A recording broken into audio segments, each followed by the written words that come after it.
বন্ধু বান্ধৱীসকল, এইখনেই হৈছে আমাৰ বৰপেটা টাউনত থকা এখন বিখ্যাত আৰু অতি সুন্দৰ ৰেষ্টুৰেণ্ট।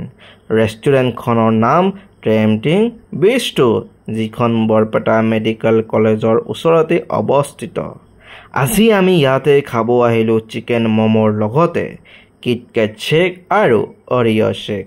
যদি আপুনি বৰপেটা টাউনত এখন ভাল ৰেষ্টুৰেণ্ট বিচাৰি আছে, তেতিয়াহ'লে এই ৰেষ্টুৰেণ্টখনলৈ আহিব পাৰে। আপুনি ইয়াতে অতি কম দামত টেষ্টি খানা খাব পাব। Butter chicken, biryani, momo', chowmein, roll ইত্যাদি ডিলিচিয়াছ খাদ্য খাব পাব। মই ইয়াত দুবাৰ আহিলোঁ আৰু দুবাৰ খালোঁ। বৰ সোৱাদ, ইয়াৰ খাদ্য বহুত বেছি ভাল।